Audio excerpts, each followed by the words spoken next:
Nas primeiras décadas do século XX, a ciência já sabia que o acúmulo de dióxido de carbono poderia provocar o aquecimento do planeta. Mas isso ainda não era motivo de alerta. A maioria dos pesquisadores acreditava que o excesso de CO2 na atmosfera seria absorvido pelos oceanos. A explosão das bombas atômicas de Hiroshima e Nagasaki e os testes nucleares com a bomba de hidrogênio despertaram preocupações com o impacto que tudo isso poderia causar na natureza. A comunidade científica reagiu convocando um congresso que reuniu 30 mil especialistas de todo o mundo. 1957 foi declarado o Ano Geofísico Internacional. 12 meses de dedicação exclusiva às pesquisas. A oportunidade que faltava para o norte-americano David Keeling medir o dióxido de carbono na atmosfera pela primeira vez de forma sistemática. Essa experiência revelou uma surpresa. A concentração de CO2 na atmosfera estava crescendo. David Keeling foi o cientista que, nos anos 50 do século XX, deu um passo a mais em relação às teorias que já eram conhecidas. Ele criou os aparelhos, montou o laboratório que, do alto do vulcão de Mauna Loa, no Havaí, começou a medir as concentrações de CO2 na atmosfera, uma atmosfera livre de poluição. Ele primeiro descobriu que o CO2 variava ao longo do dia, porque as plantas de dia reagem de uma forma, de noite liberam CO2. Depois que ao longo do ano, porque a vegetação do hemisfério norte, quando caem as folhas, libera CO2, quando nascem as folhas, absorve CO2. E depois, ao longo dos anos, Keeling descobriu que o CO2 na atmosfera do planeta estava aumentando seguidamente, ano após ano. A variação do nível de dióxido de carbono na atmosfera em sentido crescente foi demonstrada nesse gráfico, que ficou conhecido como curva de Keeling. A conclusão de Keeling, unida às experiências na Antártica com análise de camadas profundas de gelo que armazenam bolhas de ar de séculos atrás, revelou que a partir da Revolução Industrial, o processo de aquecimento do planeta foi acelerado. Com o passar dos anos, foram identificados outros gases causadores do efeito estufa. O metano, originado pela agricultura e pelos grandes lixões urbanos. O óxido nitroso, dos fertilizantes usados nas plantações. E os clorofluorcarbonos, ou CF6, aqueles dos aerosóis, famosos por também destruírem a camada de ozônio e que na década de 80 foram proibidos. Olhando para trás, um fato que chama atenção nessa história da descoberta do aquecimento global é que um relatório da Academia de Ciências da Suécia, em 1971, já previa que até o final do século XX, ou seja, até o ano 2000, a temperatura da Terra aumentaria em cerca de meio grau. E até o final do século XXI, em mais 3 graus.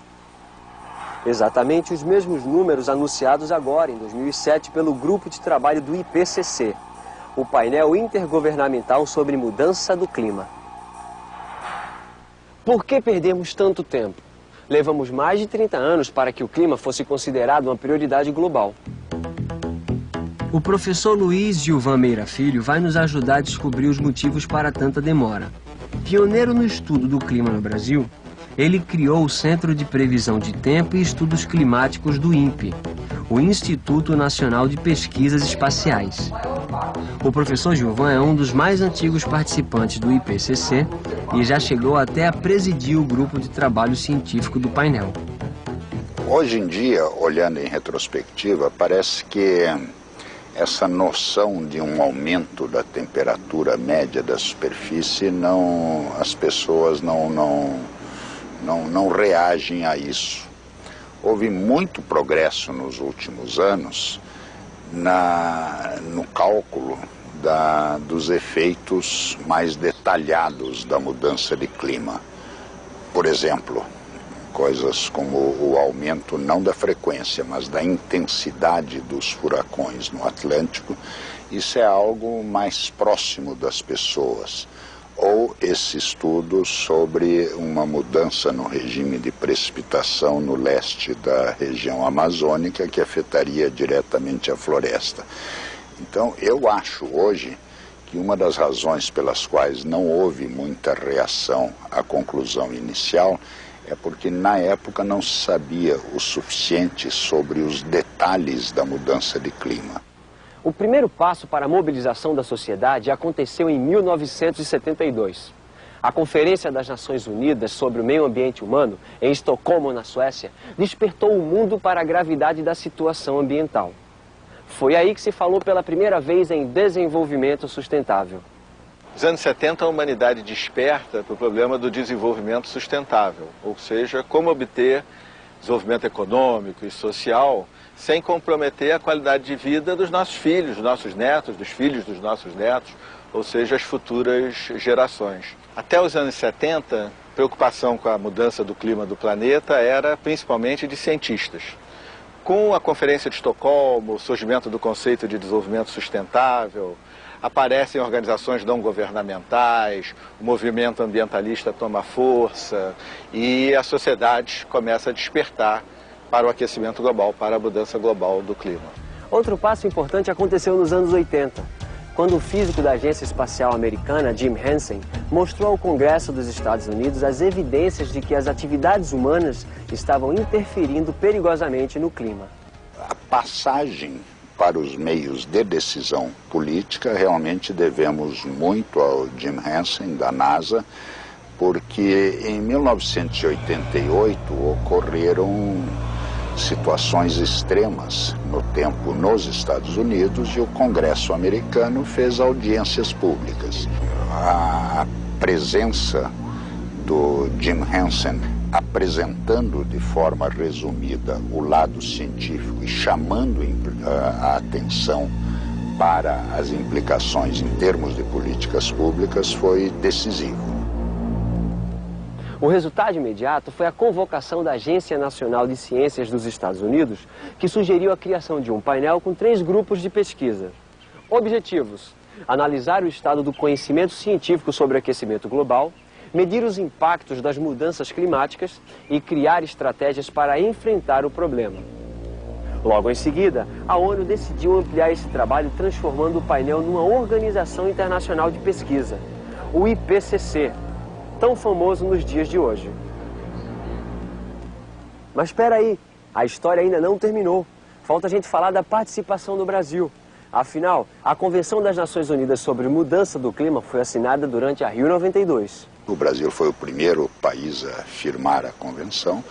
Ela entrou em vigor em 94, quando o número mínimo de ratificações foi atingido, e a primeira conferência das partes da convenção foi em Berlim, em 95. Em 1997, foi assinado o Protocolo de Kyoto. Um passo simbolicamente importante nessa trajetória. Os países do mundo firmaram um compromisso de unir esforços para evitar consequências mais graves para o clima. Mas o protocolo demorou muito para ser ratificado, o que só aconteceu em 2005. E aí a meta de reduzir em 5% as emissões de gases de estufa já não fazia tanto sentido. E a conclusão hoje é de que o protocolo de Kyoto não é suficiente para o atingimento do objetivo da convenção. Há muito trabalho pela frente ainda. Hoje já sabemos que o aquecimento global é inevitável. O último relatório do IPCC, divulgado em fevereiro de 2007, não deixa nenhuma dúvida. O planeta está esquentando e isso está sendo causado pela ação humana. Como consequências, teremos o aumento da temperatura média, alterações nas correntes marinhas, nos ventos, no sistema de evaporação das florestas. O nível do mar vai subir, as geleiras vão derreter. Os eventos extremos como furacões, tempestades e seca ficarão mais intensos. Uma combinação desastrosa que vai afetar a biodiversidade, a oferta de água e de alimentos, a saúde das pessoas e a economia mundial.